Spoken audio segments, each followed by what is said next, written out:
sumber penyakit iri hati. Sumbernya dari mana gitu ya?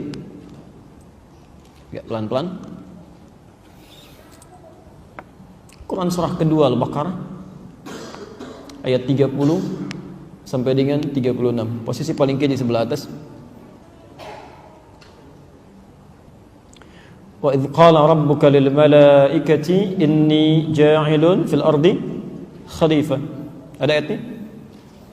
Baik, saya percepat sedikit. Sumber penyakit iri hati diisyaratkan oleh Quran itu setan.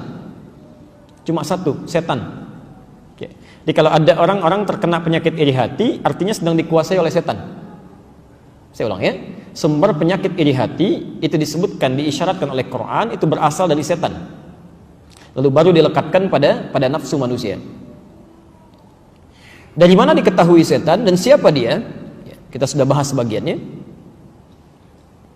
Bapak Ibu sekalian, kisahnya bermula bahkan saat manusia pertama diciptakan, ditunjukkan oleh Quran penyakit ini menerpa setan dan hadir kemudian diwariskan pada manusia. Baik. Saya mulai dengan permulaan penciptaan manusia pertama dan telah kita bahas sebagiannya, jadi saya agak percepat ya. Baik. Manusia pertama diciptakan setelah diciptakan sebelumnya ada malaikat dan jin. Ya. Keterangan Quran di Quran surah ke-15 ayat 27. Allah ciptakan jin duluan, wal janna khalaqnahu min qablu min naris samum. Kami ciptakan jin sebelum manusia itu dari api yang bergejolak. Di ayat ke-28-nya Quran surah ke-15 ayat ke-28 ya, disampaikan wa idz qala rabbuka lil malaikati inni khaliqun basyara. Jadi begitu selesai menciptakan jin ya, kemudian tugasnya diberikan, Allah Subhanahu wa taala menciptakan makhluk baru diberi nama dengan basyar, manusia. Saya agak cepat. Selesai penciptaan ini, diperkenalkanlah kemudian manusia ini kepada kalangan jin dan malaikat akan fungsi penciptaannya. Apa maksudnya Allah menciptakan makhluk ini? Ya. Seperti Allah ciptakan malaikat punya tugas, ya. Allah ciptakan jin punya tugas, dan setiap ciptaan Allah selalu ada manfaatnya. Ya. Tidak ada yang sunyi dari manfaat.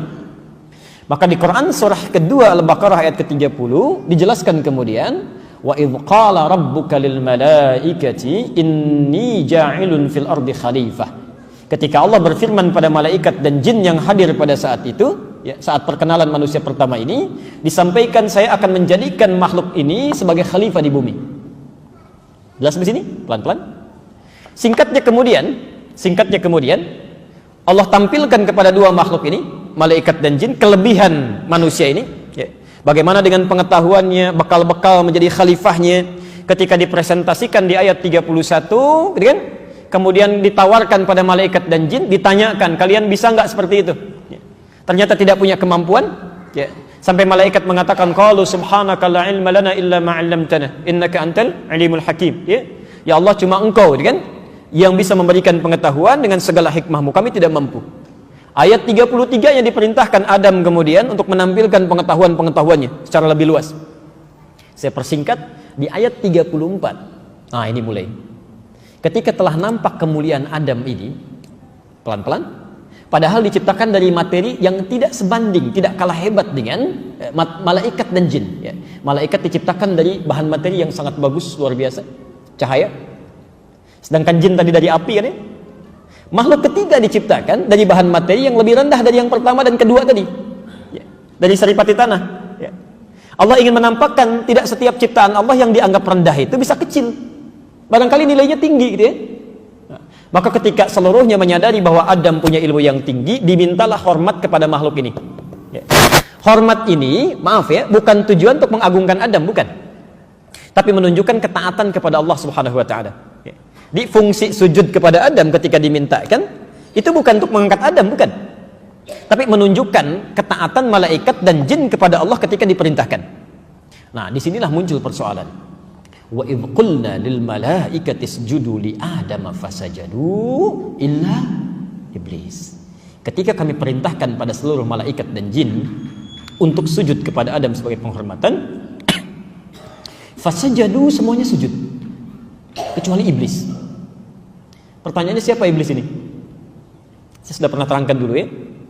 Dijawab di Quran surah ke-18 Al-Kahf ayat 50. Posisi paling kanan di pertengahan sedikit. Kalimatnya sama. Wa idh qulna lil malaikati isjudu li Adama fasajadu illa iblis. Ketika kami perintahkan seluruh malaikat dan jin untuk hormat kepada Adam dengan perintah kami, semua sujud kecuali iblis. Siapa iblis ini? Kana minal jinni fa fasaqa an amri rabbi. Dia bukan golongan malaikat tapi golongan jin yang hadir pada saat itu, yang menyimpang dari perintah Allah. Kenapa jin ini menyimpang? Kembalikan ke Al-Baqarah 34. Aba, dia enggan untuk sujud.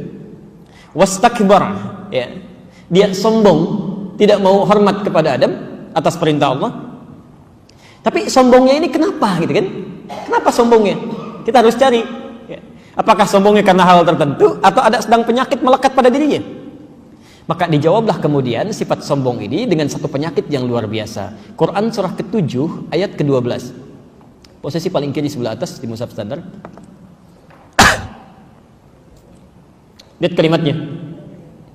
Qala ma mana'aka alla tasjuda idh amartuk. Allah kemudian menyampaikan kepada iblis, kepada jin tadi, apa yang menyebabkan kau tidak mau sujud ketika saya perintahkan? Perhatikan poinnya Bu ya, Pak ya. Lihat kalimat Qurannya. Ketika saya perintahkan. Ini sebetulnya semua ibadah itu Allah nggak butuh. Maaf, itu tidak butuh. Jadi kita semua tidak sujud pun tidak sholat kepada Allah semuka bumi, itu tidak akan menurunkan derajat Allah sebagai Tuhan. Allah tetap Tuhan, nggak akan berkurang kemuliaannya. Ya. Tapi semua ibadah yang diperintahkan, diminta, dikerjakan, itu hanya menunjukkan ketaatan kita saja sebagai seorang hamba. Ya. Kita yang perlu. Nah ketika Allah tanyakan, kamu kenapa nggak mau sujud? Ya. Sebetulnya Allah maha tahu, nggak dijawab pun sudah ketahuan. Hanya untuk menerangkan nanti kepada kalangan malaikat, kepada kalangan jin yang ada pada saat itu, termasuk kita saat ini. Ini loh penyebabnya, yang menyebabkan dia bisa menyimpang dari ketentuan Allah. Jadi kalau ada orang-orang terkena penyakit ini nanti, Anda mesti waspada, Anda punya potensi menyimpang nantinya. Itu maksudnya. Ya. Maka ditanyakan kepada jin ini, kenapa? Gitu kan? Kamu tidak mau sujud kepada Adam ketika saya perintahkan. Lihat kalimatnya. Alhamdulillah, ana khairum minhu khalaqtani min narin wa khalaqtahu min tin. Saya lebih hebat dibandingkan dia, saya lebih bagus, ya, lebih baik dibanding dia. Engkau ciptakan saya dari bahan yang lebih bagus dari dia, dari api, sedangkan kau ciptakan dia dari bahan saripati tanah saja. Insya Allah, pelan-pelan. Kalau dibaca sekilas kelihatannya sifat sombong yang muncul. Tapi kalau Anda baca runtutan ayatnya dengan yang lainnya, sebetulnya sifat ini muncul bukan karena cuma sujudnya. Ya. Karena iblis ini, jin ini menginginkan dia yang dipilih menjadi seorang khalifah. Kembalikan ke ayat 30 tadi Al-Baqarah. Seolah-olah bahasanya begini, kenapa yang ditunjuk jadi khalifah dia bukan saya? Saya kan lebih hebat. Ya. Bahan saya lebih bagus, kemampuan saya lebih tinggi, gitu kan? Kenapa nggak dipilih saya? Kok dipilihnya dia? Jelas ya? Jadi saat yang bersamaan, makhluk ini menginginkan nikmat yang melekat kepada Adam itu hilang. Dia ingin ambil itu. Lebih baik bukan Adam yang mendapati, saya yang harus dapat, dan nikmat Allah yang dititipkan kepada Adam itu mesti hilang. Saat penyakit ini muncul pada dirinya, perhatikan, saya agak lambat sekarang ya. Perhatikan sini. Ibu dan bapak sekalian, dalam bahasa Arab, kalau ada sesuatu yang kotor misal, kemudian ditutup dengan yang baik-baik. Dengan pakaian misalnya, supaya tidak nampak, ditutup. Maka bahasa Arabnya disebut dengan labasa atau labisa. Labisa. Karena itu pakaian kita disebut dengan libas ini. Libas. Kenapa dinamakan dengan libas? Karena pakaian ini menutup aurat yang tidak baik untuk ditampilkan, atau aib yang tidak mau kelihatan. Ya? Di sesuatu yang kotor, yang tidak bagus, Anda tutup dengan yang baik-baik. Itu bahasa Arabnya dari labisa. Penutupnya dikenal dengan libas.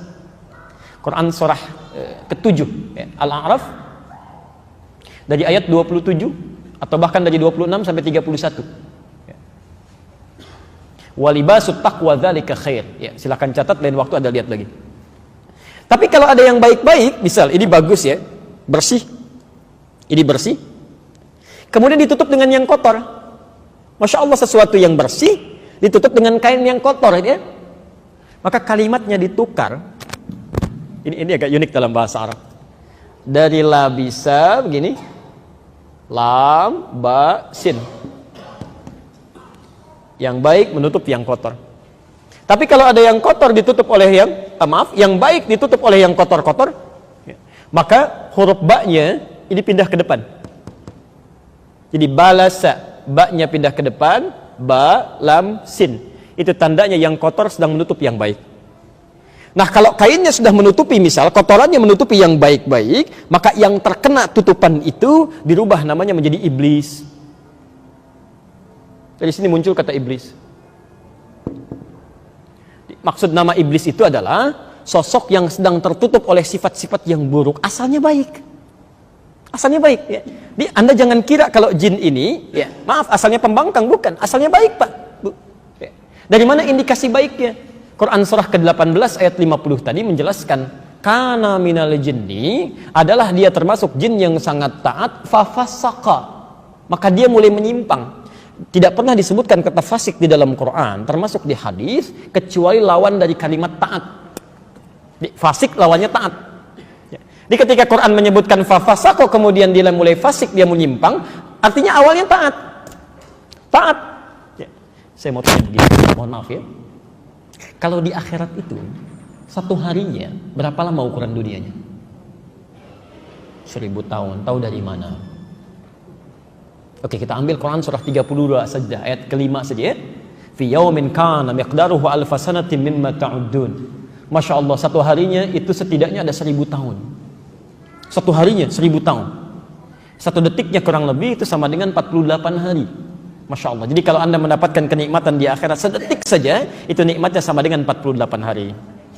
Tapi kalau ada yang masuk neraka satu detik saja, itu sama dengan 48 hari. Ya. Awas jangan main-main ya. Dulu ada orang-orang Yahudi ketika diingatkan dengan ancaman neraka, dia mengatakan, ya, perhatikan kalimatnya, nggak apa-apalah, paling-paling kalau masuk neraka cuma beberapa hari aja. Al-Baqarah ayat 80, Quran surah kedua Al-Baqarah ayat 80, posisi paling kiri sebelah atas. Ya. Wa qalu lan tamassana an-naru illa ayyaman ma'dudah. Ya. Dan mereka berkata, lan tamassana an-naru, kalau masuk neraka paling sebentar, nggak akan disentuh oleh neraka, illa ayyaman ma'dudah, paling sebentar. Kalau kalimat ma'dudah itu alifnya pendek, ma'dudah pendek bacaannya, itu artinya kalimat yang disampaikan belum bisa dipastikan. Jadi kalau balik ditanya, misal ya, nggak akan masuk neraka paling beberapa hari aja, ditanya berapa hari, ya paling beberapa hari lah, dia sendiri belum bisa memastikan. Tapi dia menganggap ringan gitu ya, paling beberapa hari, dari situ diangkat ke surga lagi. Ya, Masya Allah. Ada bahkan sebagian mereka memastikan, paling 1 hari, 2 hari, 3 hari. Ya. Ali Imran, Quran surah ke-3 ayat 24, posisi paling kanan sebelah atas. Dzalika bi annahum qalu lan tamassana an-naru illa ayyaman ma'dudat. Alifnya panjang. Perhatikan dua kalimat yang sama, yang satu alifnya tidak ada, pendek, ma'dudah, yang satu panjang, ma'dudat. Masya Allah. Paling-paling cuma 1, 2, 3 hari aja, lebih pasti kata mereka. Awas, saya kasih ilmu sebentar ya, pelan-pelan. Bapak Ibu sekalian, memang ada keterangan di Quran dan di hadis, ada orang-orang yang tidak kekal di neraka. Ada. Jadi di Quran sendiri, kalimat neraka itu dibagi dua. Ada yang kekal sifatnya, khalidina fiha, ada yang tidak. Ya. Termasuk keterangan Nabi, ini tambahan aja ya, mohon izin. Tambahan, Al-Bukhari,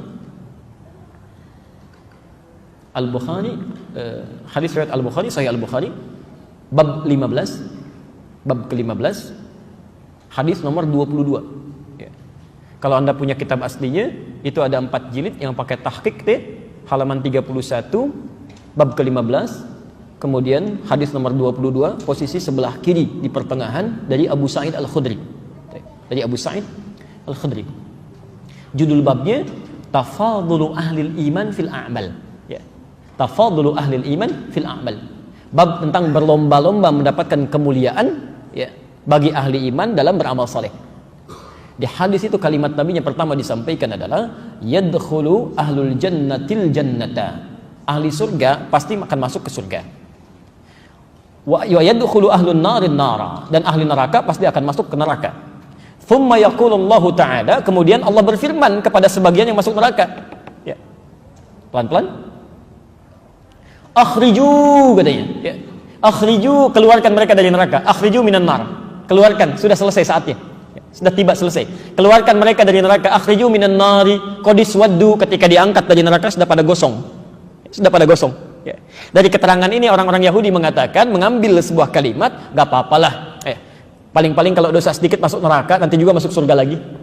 Itu juga masuk surga lagi. Karena itulah kemudian turun ancaman Quran. Silahkan aja kalau mau. Silahkan, satu harinya sama dengan 1000 tahun.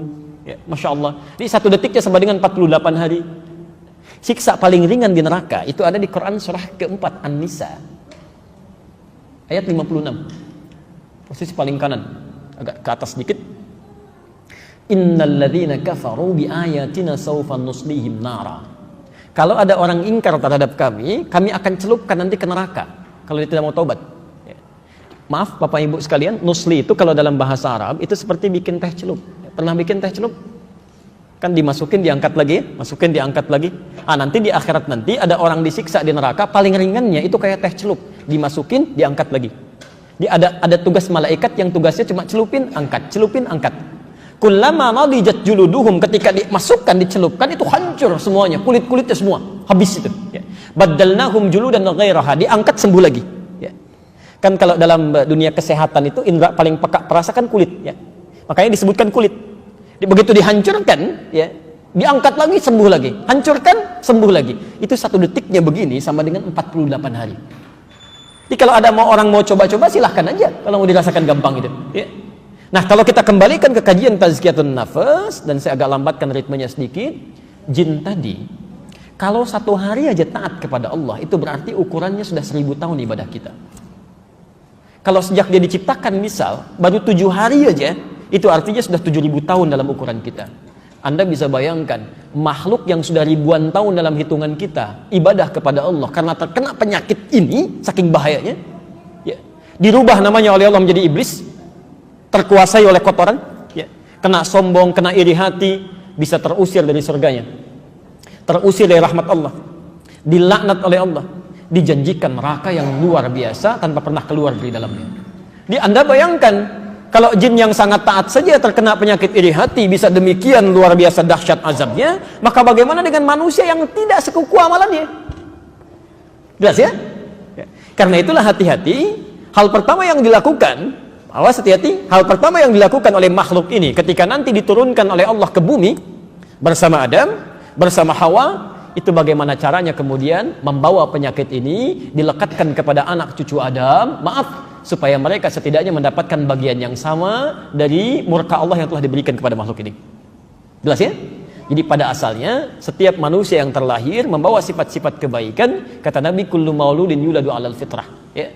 Maaf, di antara hal yang menjadikan kita menyimpang, dibawa penyakit oleh setan, ditunjukkan kepada kita, dan salah satu penyakitnya dikenal dengan hasad. Ya. Di kesimpulan dari ayat tadi, pelan-pelan, sumber penyakitnya dari mana? Setan. Pelan-pelan. Yuk kita turunkan. Bagaimana kemudian setan menebarkan penyakit ini kepada anak cucu Adam? Hati-hati ya. Jadi sebelum nanti diturunkan iblis, kita sudah bahas ini dengan sangat detail dulu. Ya. Itu berjanji dulu iblis di hadapan Allah. Saya akan goda semua anak cucu Adam dari depan, dari belakang, dari kanan, dari kiri, dari semua sisi yang mungkin, ya, supaya mereka tersesat, mendapatkan murkamu, dan engkau tidak akan dapati kebanyakan mereka bersyukur kepadamu. Maka mari kita lihat pelan-pelan. Adam turun ke bumi, Hawa juga turun ke bumi. Ya. Quran surah kedua Al-Baqarah dari ayat 36 sampai ayat 38. Yang paling cepatnya ayat 38-nya, qul nahbitu minha jami'a, turun kalian semua ke muka bumi. Fa imma ya'tiyannakum minni huda faman tabi'a hudaya fala khaufun 'alaihim wa la hum yahzanun. Ya. Nanti di bumi kami berikan petunjuk, ikuti petunjuk ini, ya kan? Kalau Anda bisa berpegang teguh pada petunjuk ini, maka tidak akan pernah merasa sedih dan nestapa dalam kehidupan. Ya. Mohon maaf Ibu Bapak ya, kalau satu saat kita memiliki persoalan itu terus mendera kita, tidak pernah selesai, membuat kita sedih.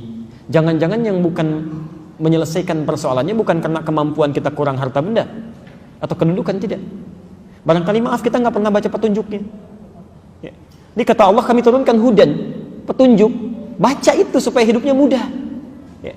Dan hudan itu disebut oleh Quran, maaf, agak cepat. Hudan disebut oleh Quran di surah ke-2 Al-Baqarah ayat 185. Posisi paling kiri di pertengahan. Saya turunkan sedikit ya. Fokus ini. Tadi kan kata Allah turun semuanya, ya. Di Adam turun, Hawa turun, Iblis turun kan? Setan turun. Nah, dari yang semua turun ini kata Allah, kami berikan Adam kepada kamu dan keluargamu nanti petunjuk. Disebut hudan. Ya. Kalau diikuti petunjuk ini, fala khaufun 'alaihim, hidupnya tidak akan pernah gelisah, tenang aja, kan? Walahum yahzanun, dan tidak akan pernah bersedih, nikmat hidupnya. Di Al-Baqarah 185 untuk umatnya Nabi Muhammad, hudan ini disebut dengan Quran. Syahrul Ramadan alladzi unzila fihil Quran hudan, ya, hudan linnas. Di bulan Ramadan kami turunkan Al-Quran sebagai petunjuk kehidupan bagi manusia. Maaf,